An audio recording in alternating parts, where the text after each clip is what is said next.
welcome to the NYRA Bets live stream. Somehow I'm the one who won the bankroll challenge, but I lost my jacket to Kaylie Shapiro, who is here with me today. And I have one thing to say. Domo arigato, Mr. Roboto. It is the day of Japan. Japan did it.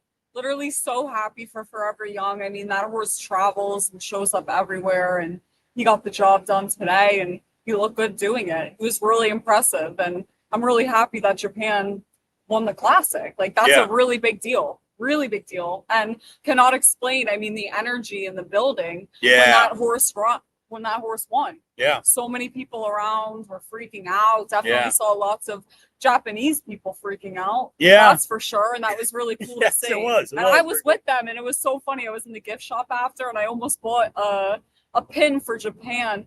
And I was looking through the basket, and I was blocking like a whole bunch of like Japanese people trying to get the pin. Yeah. But it was, I didn't see it. Did you see it? Yeah, there's a Japanese pin. Oh, I didn't even see I was looking for them. Yeah. I was going to get one for myself, and I was going to get one for our friend Caitlin Free Benson as well, who loves Japanese racing. I was going to get one for Alex Henry, a bunch of different friends of mine who love Japan.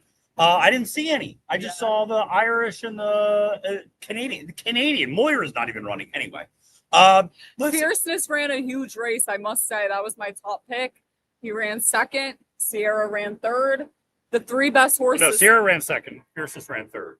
Okay. Sierra finished second. Fierceness ran third. I'm mistaken. Journalism fourth. Mind ran fifth. 1, 2, 3, the best horses. Yeah, the best four. Yeah, certainly. I mean, so let's get this a little more organized. So we're starting off here with the NYRA Bets live stream post Breeders' Cup reaction here. And if you're still watching, you still get a couple of hours to take advantage of our promo code LIVE25. That's right. It's not going to be live for much longer, but if you use the promo code LIVE25, you get a free $25 bet and up to a $200 deposit match bonus. That's only good through tomorrow. So make sure to use that promo code LIVE25 today. Now, Kaylie, we are here all day on Breeders' Cup. We saw some amazing races. We're going to recap some of the highlights, but obviously we have to start with the Breeders' Cup Classic, as we teased, won by Forever Young and Japan. I cannot quite put into words yet how much this win means for international racing, for Japan. They've won big races before. Obviously, Forever Young himself came within just a nose of winning the Kentucky Derby. He won the Saudi Cup. But to come over here and win the Breeders' Cup Classic at 4, and as you said, the top 3 from last year, they're the top 3 again this year, but a little bit of a different order, and Forever Young gets it done. So happy for Japan and Forever Young. Yeah. Oh, it was an incredible race. And here's the thing is, when they were out on the track, what makes Forever Young such an amazing horse is that looking at him and Sierra Leone next to each other, it's night and day. He's a tiny horse compared to Sierra Leone. I mean, a lot of horses are small compared to Sierra Leone. Yeah, but he's a small horse compared to Sierra Leone. But, man, he is gutty because he sat right on those fractions set by contrary thinking, hoppity, hoppity, hop with the rabbit. And he finished strong and held off Sierra Leone, who came running late. Ultra impressive, and they really deserve it. They show up every year, work their tails off with these horses, and you see them, they're the first ones out on the track. Everyone's super serious. I love it. I'm so happy for them, and it's great for international racing. It really is. And Sierra Leone ran a huge race for second. It's funny, you and I both put him second. And this was kind of the finish you and I both thought. We had a different horse up top for each of us. But we both thought Sierra Leone was just going to run that race and just get so close, but not quite get there. And that was exactly what happened. He got good fractions. They weren't nuclear. Contrary thinking is not as fast as Derma Sotogake, it turns out. And it went 44.97 to the half. 45.97 to the half. 110 and change, I believe, to the 6 furlong. That was a lot slower than last year. And, you know, it's amazing how when people don't come back to you. Yeah, 2 minutes flat is the final time. 2.19. Really impressive. Those horses were running. Certainly Forever Young, who was really close to the pace, and so impressive. Love Forever Young. Well, I'm glad our guy Carlos Warren. He said he lost everything yesterday, but he won today. He won with Splendora, he won with Ben Tornado, and he won with Nisos. I know you cashed with Splendora.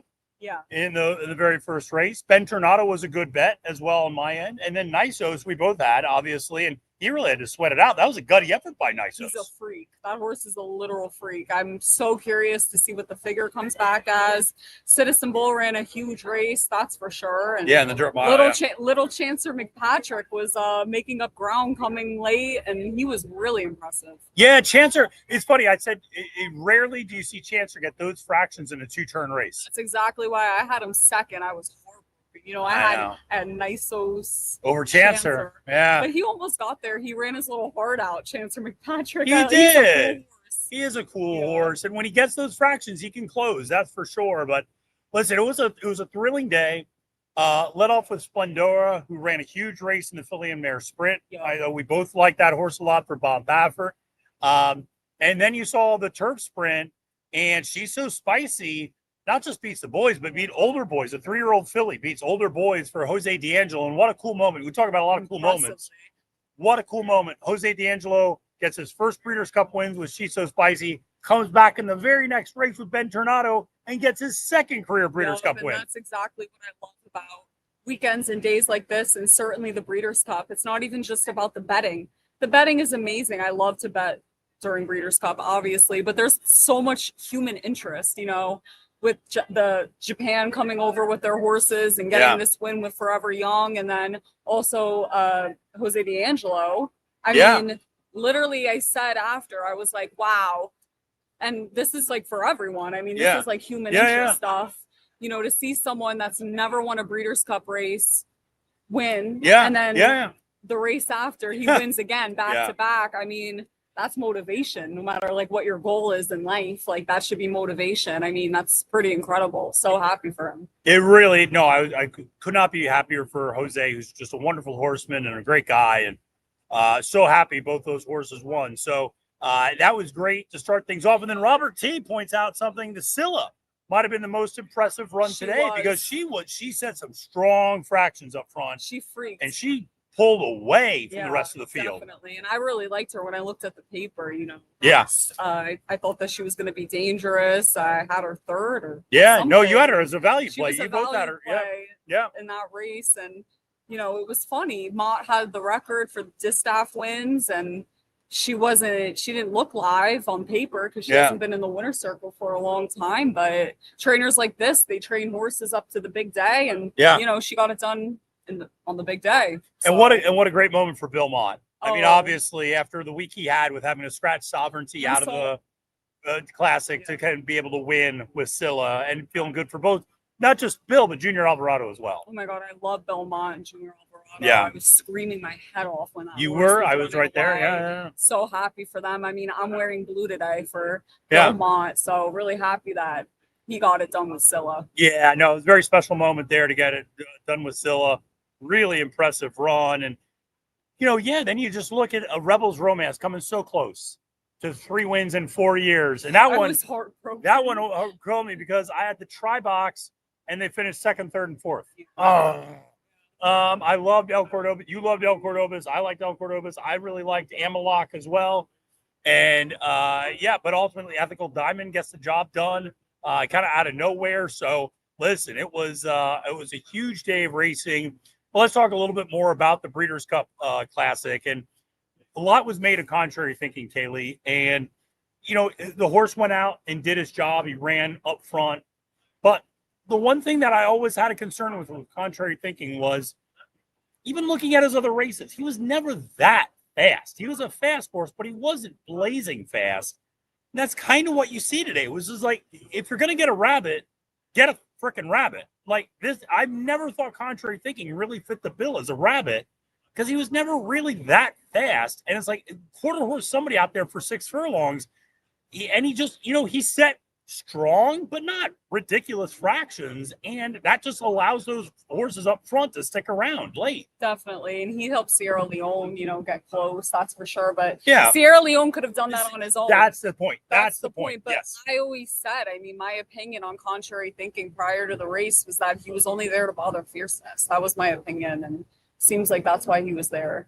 Yeah, no, I agree. I mean, it was Sierra Leone could have run that same race without contrary thinking in it. 100%. And that's the part where a rabbit was never entered because Sierra Leone can't pick up second place in every race Right. ever. He can pick up second place no matter who he's running against. That's Yes. a world-class horse. And I just have to say how amazing. I mean, Fierceness and Sierra Leone, to watch those two horses the last couple of years, I love those horses. You know, it's and to been a watch minute. them go neck and neck at each other for the last 2 years, one of the best rivalries ever. I love those two. It's been a minute since we had a good rivalry like that. You know, because so rarely do we see horses run back at 4 who are at the top of their game at 3. And in the case of Sierra Leone, I mean, honestly, Sierra Leone ran at 2, but Fierceness was the 2-year-old champion. You know, yeah, so impressive to see those. But again, Forever Young, somebody made a comment earlier, and I want to find it. Which was, where was it? Oh, this was an interesting point. The jockey was smart on Forever Young. He never gave Fierceness room to move. And it's true. Fierceness, you pointed out, was on that inside rail. Yeah. No, which is not where he wants to be. No. And so, yeah, it was always going to be a little bit of a challenge there for Fierceness with that positioning that he had. But what an impressive run from Forever Young, who just held on there and just kept going. That's a good final time. Oh, yeah. That's a strong final time. That's going to be a fast buyer, that's for sure. 2 minutes and 1.19 seconds. That was a real strong effort. And again, it's so interesting to see what, whether, the plan certainly was for him to run back at 5 years old, Forever Young. Could see him in the Saudi Cup again, the Dubai World Cup again. Now, Kaylie, Shapiro, Sovereignty, Forever Young in the Saudi Cup 2026? We'll see. But I'm definitely thinking about Horse of the Year, that's for sure. I went up to Forever Young after the race, and I gave him a big kiss on the nose. I said, arigato, you helped Sovereignty get a Horse of the Year today. Well, that's the thing. Who is Horse of the Year? Who do you guys think should be Horse of the Year after today? Because here's the thing. I'm just kidding, by the way. But no. Oh, you didn't kiss Forever Young on the nose? I wish I kissed Forever Young on the nose. I know. You saw. No, I went up and gave Yoshida Yahagi a big kiss on the cheek. That's what I did. I had a couple Del Margaritas, and I said, Yoshida, come here, give me a kiss, pucker up. And so, we had so much fun. But who do you guys think should be Horse of the Year? Because here's the thing: Sierra Leone won 1 race this year. You can't give Horse of the Year to the horse that ran. Who else besides Sovereignty? Does anyone have some? Like, I'm curious. Yeah, I am too. Yeah. I mean, Fierceness won the Ali Sheba and the Pacific Classic. Journalism won the Santa Anita Derby, the Haskell, and the Preakness. So you could make a case he won 3 grade 1s, but he always lost to Sovereignty when he was head to head. So you can't make that argument really. And none of the older horses, I think, can make the distinction. Until voters start doing this, they're not going to give Horse of the Year to somebody who just ran 1 race in North America. So they're not going to give it to Forever Young, despite the fact Forever Young won the Saudi Cup, won the Breeders' Cup Classic, won the richest race in the world, and won the most prestigious race in the world in terms of the Breeders' Cup Classic. And he did it all in the same calendar year. That alone, internationally, will rank him as the Horse of the Year. But obviously for the Eclipse Awards and things like that, it's a little bit different. Exactly. And that's literally the only reason, why I said that right after that horse won, it's Sovereignty. It really is. I mean, I don't know who else you can give that award to now. Our guy, Steven said, She's So Spicy. Listen, She's So Spicy ran a huge race to win that turf sprint. But if Golden Pal and Caravel didn't win it, I don't think She's So Spicy is going to win it as a turf sprinter. But I was thrilled for her. And she might have had the most impressive win today because she broke the Kentucky Downs curse. And I hate to say, she did it pretty easily. She did do it pretty easily. But before that race, and I updated it right before that race went off, because you and I were talking about that race, Kentucky horses that had run at all at Kentucky Downs, leading up to the breeder, 0 for 132. 0 for 132 horses that had run at Kentucky Downs in the Breeders' Cup during that. So ran at Kentucky Downs that year and then ran in the Breeders' Cup had been 0 for 132 until She's So Spicy won. Yeah, and then horses that ran at Kentucky Downs finished 1, 2, 3. Yeah. They all ran really well. So listen, that curse is broken. Japan wins the Breeders' Cup Classic. It was an amazing day. Amazing weekend. Just amazing weekend. On so many levels. What are some of your takeaways, Kaylie? I'm just really happy that in the Classic, the best horses had a chance. And the Rabbit, that contrary thinking ran straight. I'm really happy about that. I'm happy that there were no issues, safe trips for everyone in the Breeders' Cup. And that I mean, what more could you ask for than that? Yeah, no, I agree with you. I hear you on that. I think, certainly Scylla winning was really impressive. Huge upset, obviously, in the turf with Ethical Diamonds winning that race over Rebels Romance. Mini Hawk kind of, didn't maybe get the best ride, but also didn't really deliver there as the favorite. Nisos, I thought, ran a gutty effort there against Citizen Bull ran a huge race, by the way. Can we talk about that? Citizen Bull ran way too fast up front. And he literally, he just lost. By a nose. A hair. Like, it's insane. Citizen Bull ran a huge race in that dirt mile. That race was really impressive. And you knew on the paper with all those horses in there that was going to be one of the most exciting races of the weekend. And I love the dirt mile. I always love the dirt mile too. I'm glad we have it. I'm always a big fan of it. Ben Tornado looked really good. He looked really good in that sprint. And that was a horse who ran one race this year and then comes here to the Breeders' Cup Sprint and wins. And I think that's what he did last year too. No, he had because he ran overseas. And then he came back over and ran a race. But yeah, he had a couple of races. But you're right, he did have a couple of layoffs last year. He had not run a lot, that's for sure. And could not have been more impressive. Would love to hear what you guys think is who's the most impressive runner from this past weekend. And I mean, just an amazing day. And it's one of those where, just wanted to also say a big thank you. Hey, it's PB. Thank you very much. They wanted to say thank you for all the tips we've been given. They finally got signed up on NYRA Bets, so definitely appreciate that. And listen, folks, it is, by the way, we're up here on the roof. In case you're wondering why people are just like walking back and forth, we're up here on the roof at Del Mar, right outside the auxiliary tent. And if we flip it around, Kaylie, we can show people, hey, there's the Pacific Ocean right there. Right there. Right there is Pacific Ocean. Here's the paddock over there. There's the paddock. There it is. Here's Kaylie. There's the paddock. There's Kaylie. All right. And so we're having some fun up here. Maybe, again, maybe one too many Del Margaritas for me. But it is, and she's so pretty. She feels pretty in the last race. She ran so good, and then Gazora tracked her down in that last couple of strides. I mean, that was tough. I know. That was really tough. Yeah. And those outside posts had actually done well. And I didn't even have She Feels Pretty, but obviously when I saw those two going to the wire, I mean, I was rooting for Cherie all day. Yeah, obviously. And Baba ran a big race. She did. Well, Baba ran well. She ran third, I think. Second or third. Did she run second? I think. She ran a big race in that filly and mare sprint. And you're right. She did run second. You're right. It was Hope Road over, third. But it was a great day. And Jessica Ramos, she feels spicy, very special. You're right. I mean, for a 3-year-old filly to do that against the boys, very impressive. Yeah, very impressive run there. Easily.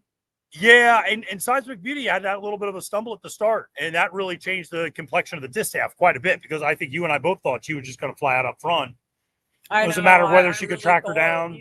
Nitrogen ran a good race in second. She did. Yeah, and especially as that number is going to come back fast. Yeah, you'd imagine. That distaff. Yeah. That's going to come back real fast. Nitrogen, listen, she's going to be a real nice, if they don't, because they're not going to retire her. She's going to be real nice next year. Oh, yeah. She's going to win a lot of races. I love Nitrogen. What a cool filly. Like Personal Ensign, the Suvi, the Shuvi. She's going to win a lot of big races at Saratoga, I have a feeling, next year. La Troyenne. I'll be interested to see how Cassie kind of campaigns her next year because he usually keeps his horses down at Gulfstream and Tampa over the winter. So I don't think she'd go to the Apple Blossom and do that. So she'd probably go to like the Royal Delta, maybe those types of races. Maybe, yeah. But but again, he could put her back on the turf too if he wanted to. After she's been so competitive with these dirt horses. I know. No, he's at this point, she's proven she runs just as well in the dirt. So I'd imagine they're gonna take their shot with trying to get her to improve even more, and she's gonna sell for way more as a broodmare, as a filly that won all these races on the dirt rather than the turf. So this increases her value. It makes sense they keep her on the dirt. No, absolutely. Listen, folks, appreciate everybody tuning in. If you're still not playing on NYRA Bets, I don't know what you're doing, but for a couple more hours, so you can still use the promo code LIVE25. If you use that promo code LIVE25, you get a $25 free bet and up to a $200 deposit match bonus. So make sure to use that promo code LIVE25. I do want to touch on a couple of things. Why Barrio was a late scratch right before they went to post. I'd imagine this will probably be his last. Maybe Safi runs him one more time over the winter at Gulfstream Park. Maybe just the to Pegasus. Yeah, maybe the Pegasus. You're right. That's just kind of his own backyard. Maybe Yeah. a nice swan song for White Barrio, a horse that I know has so many fans. Tamara and Sweet Azteca were both vet scratches today. Obviously, if you go to DRF, you can get some more information about why that was the case. I know Richard Mandela was a little befuddled about Tamara, but that was, the vets are always going to err on the side of caution on these types of things and just make sure everybody's safe and everybody has a good trip coming home. So, gotta err on the side of caution. A couple trainers got screwed. Yeah, there were a couple of trainers who were not. Yeah, I mean, Kenny Pickbeak was not thrilled with Blackout Time and Mystic Dan. Yeah, I mean, Blackout Time was sound. Yeah, I mean, Blackout Time looked fine. I mean, but again, and I know Kenny had a lot of comments. Yeah, it does. So Tristan Casper says he'd love to see journalism run as a 4-year-old. We all would. Of course. Yeah, I mean, I would love to see him run at 4. In training as possible. I hope so too. And Kaylie, now this is a question I'm going to throw to you because you know a little bit more about that breeding world and the world of stallions and that sort of thing. Coolmore is going to have fierceness, Sierra Leone, and journalism. Mm-hmm. If you have those 3, I mean, explain to the folks why having 3 first crop sires coming in at the same time would be a challenge for any barn. They're competing with each other. Those 3 stallions are competing with each other to get the best mares. So granted, I'm sure Coolmore has plenty of nice mares laying around. Sure, they got plenty. And they'll attract tons of nice mares, but if journalism just waits one more year, he's going to get top class mares because that'll be the bubble year for fierceness and Sierra Leone. Yeah. And you'd imagine journalism would get better mares if he waits a year. He's going to get the same mares that fierceness and Sierra Leone got. So it makes sense for him to wait a year. That's for sure. I thought so too. It makes a lot of sense. And you're right. He's just competing with those 2. And it would be one thing if they weren't all the same type of horse. You know what I mean? Well, if one of them was a sprinter, fierceness is different because fierceness is going to be more of an into mischief, and he's going to be more of like that speed and the City of Light. I mean, he's the City of Light, so you know what he's going to give you. He's going to be. I think he's the next into mischief. I mean, I think he's going to be a huge. Probably going to get 2 different types of mares. Yeah. When you think about it, fierceness has speed. Well, you got to put nothing but speed underneath Sierra. Speed and goes the distance. Yeah. And Sierra's that route influence. You'd imagine they'll send speedy mares to Sierra. Yeah. And they'll send some route. Well, you could go either way with fierceness. That's the thing. Way. He's a little small. It'll be interesting. Yeah, and journalism is flexible too. You can put a couple different things there. I'd love to breed them either. Oh yeah, of course. No, and as listen, curlings just get better over the years as well. So that's another point. Absolutely. And Tim King pointed out 2-day handle over 180 million, up slightly. Saturday handle 118 million. Really great to see that. Love to see that. Obviously, we have our fingers crossed for both fierceness and, or I should say, for journalism and for sovereignty to return its 4-year-old. But we'll just have to wait and see how all that plays out over the next few weeks. And I hope sovereignty returns. I mean, I just want to see that magic horse one more time. Yeah, absolutely. No, that's the thing. You want to see a horse one more time, even if it's just in the Saudi Cup once, and then they retire him. It would still, and what a showdown that would be between sovereignty and Forever Young. I mean, that would be incredible if those 2 could match up again. And I'm not taking here's my one hot take for the stream tonight.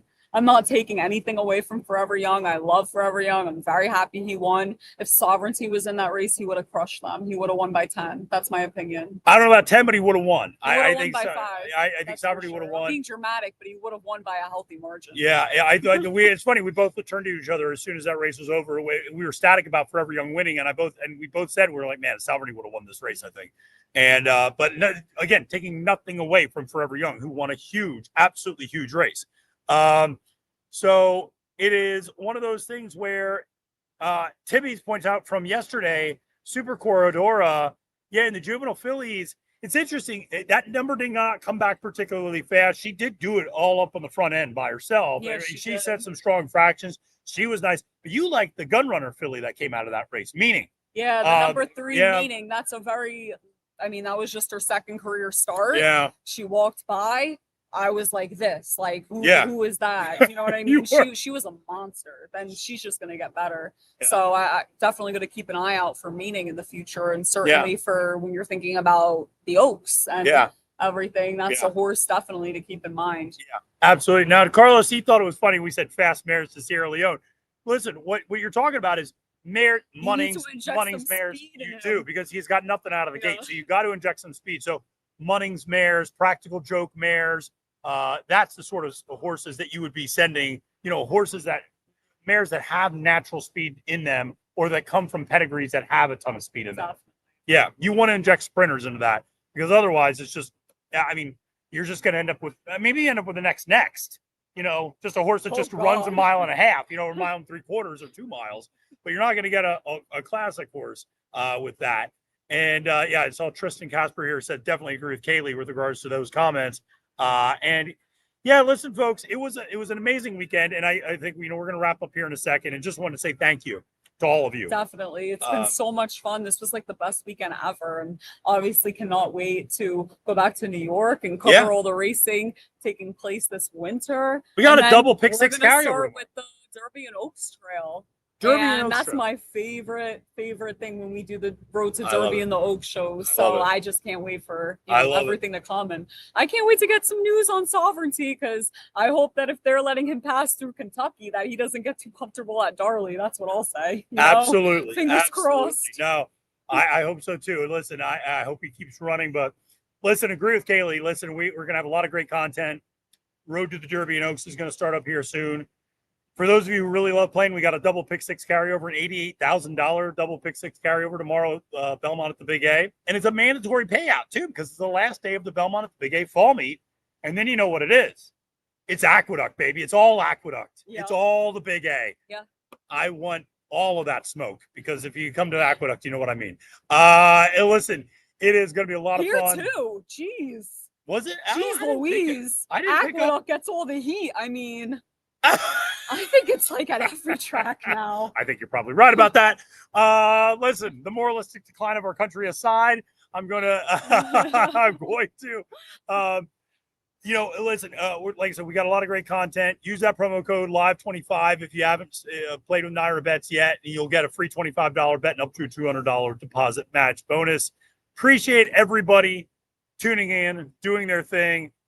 Will, thank you so much for your comments. Everybody better watch out, because we're gonna have Will, who runs NYRA Bets marketing, come on a podcast. He's gonna tell you guys about literally everything we're planning. We're like, we're like locked and loaded, planning new promos, everything to give players everything you guys want. So really excited for the winter and I will say to come. You get me and Will in a room together. There's too much excitement. There's too much. We get too excited about things.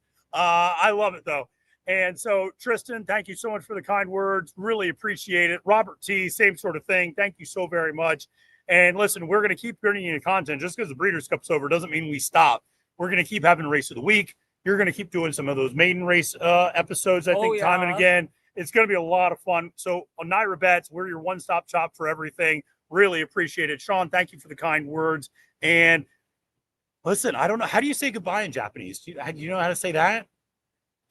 You went to Japan. You should know this. I do. Google it. You got your phone right there. I'll filibuster until you come up with it. Goodbye. Yeah, exactly. So all I know is that it is a huge day for Japan.